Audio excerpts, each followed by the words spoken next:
அனைவருக்கும் வணக்கம். இந்த படம் எனக்கு கிடைச்சது ஒரு பெரிய பாக்கியம்னு சொல்லலாம்.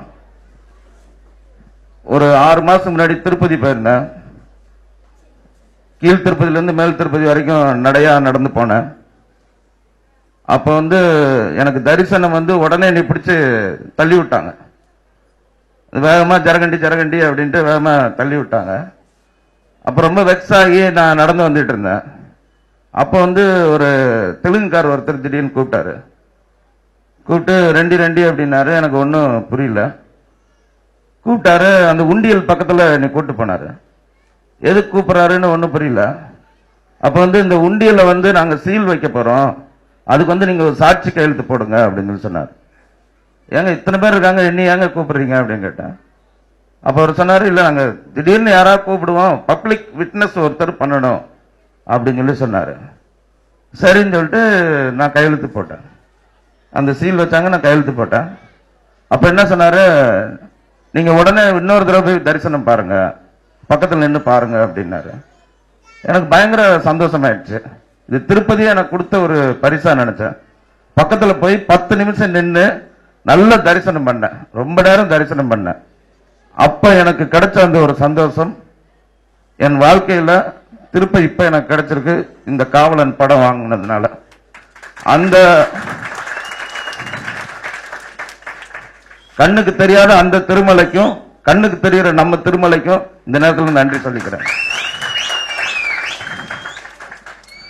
எனக்கு தெரிஞ்சு புரட்சி தலைவர், சூப்பர் ஸ்டார் இவங்க 2 பேருக்கு அடுத்து 90% ஹிட் கொடுக்கிற ஒரே ஹீரோ இளைய தளபதி தான். வேற யாரையாவது நீங்க விரல் விட்டு சொல்லுங்க இத்தனை ஹிட் கொடுத்திருக்காருன்னு. ரசிகன்ல ஆரம்பிச்சு லவ் டுடே, காதலுக்கு மரியாதை, விரல் விட்டு நினைத்தேன் வந்தாய், விரல் விட்டு சொல்லிட்டே போலாம். திருப்பாச்சி, சிவகாசி, திருமலை, கில்லி, போக்கிரி அடிச்சு சொல்லிட்டே போலாம். எல்லாமே ஹிட். 90% ஹிட் கொடுத்த ஹீரோ. அந்த ஒரு ஹீரோவோட படத்தை பண்றது எனக்கு கடவுள் அது திருப்பதி கொடுத்த ஒரு பாக்கியமா தான் இந்த படம் வாங்கினதை நான் நினைக்கிறேன். இந்த படத்தை எனக்கு கொடுத்த திரு ரோமேஷ் பாபு, திரு வெங்கட்ராஜ் சார், இந்த படம் வாங்க காரணம் வந்த திரு சரவணன், இவங்க எல்லாத்துக்கும் இந்த நேரத்தில் நான் நன்றி தெரிவிச்சுக்கிறேன். அப்புறம் பொதுவா ஒரு டாக், இந்த படம் ஒரு 3 மாச காலகட்டமா இந்த படம் வராது, இந்த படத்துல அது இருக்கு, இது இருக்கு, பிரச்சனை இருக்கு, அப்படி இப்படின்னு ஒரு பெரிய டாக் வந்துட்டு இருக்குது. நியூஸ் எல்லாம் வந்துட்டு இருந்துச்சு. அது நேற்று திருப்பூர் சுப்பிரமணியம் சார் ஒரு பேட்டி கொடுத்தாரு. அதுல எல்லாம் அமுங்கி போச்சு. யாரோ சில பேர் சுயநலத்துக்காக எரியிற கல்லு தான் அது. இது அதுல எந்த வித உண்மை இல்லைங்கிறது நேற்று திருப்பூர் சுப்பிரமணியம் சார் கொடுத்த அந்த ஸ்டேட்மெண்ட்லயே உடஞ்சிருச்சு. ஒரு சின்ன கதை எனக்கு ஞாபகத்துக்கு வருது.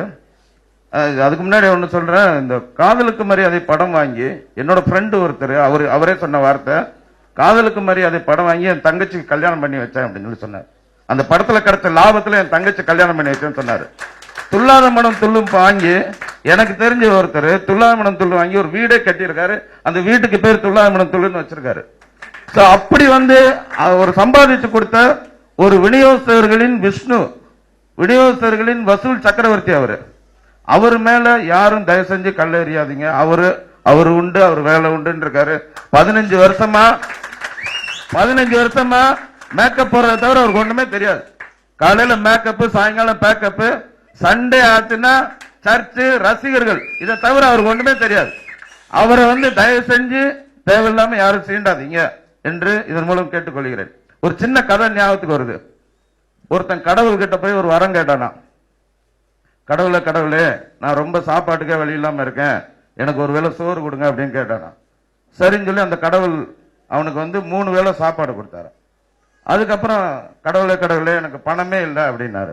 சரி உனக்கு எவ்வளவு பணம் வேணுமே கொடுக்குறேன்னு சொல்லி அவனுக்கு பணம் கொடுத்து பேங்க் பேலன்ஸை ஃபுல்ஃபில் பண்ணாரா. அதுக்கப்புறம் கடவுளே எனக்கு ஒரு வீடு வேணும் அப்படின்னு கேட்டானா. ஒரு பெரிய பங்களா கட்டி கொடுத்தாராம். இவ்வளவு கட்டி கொடுத்துட்டாரு கடவுள். இப்ப அவன் ஒரு நாள் நைட்டு தூங்கிட்டு இருந்தானா, அந்த வீட்டு மேல ஒரு சின்ன கீரல் இருந்திருக்கு. அதுல மழை பெய்யும் போது ஒரு சின்ன தூரல் அவன் மேல விழுந்திருக்கு. தூங்கிட்டு இருந்தவன் சடான எந்திரிச்சு, என் கடவுளை உனக்கு அறிவே இல்லையா, நான் நிம்மதியா தூங்க கூடாதா அப்படின்னு சொல்லி கடவுளை சாபம் விட்டேன். இவ்வளவு கொடுத்த கடவுள் ஒரே ஒரு தூரலுக்காக கடவுளை சாபம் விடுறது எவ்வளவு தப்போ அதே தப்ப தயவு செஞ்சு யாரும் செய்யாதீங்க. ஒன்னே ஒண்ணு சொல்றேன், காவலன் உலகமே இடிஞ்சாலும் சரி 17ஆம் தேதி வரும், 17ஆம் தேதி இல்ல 16ஆம் தேதி வரும் என்று கூறிக்கொள்கிறேன். நன்றி, வணக்கம்.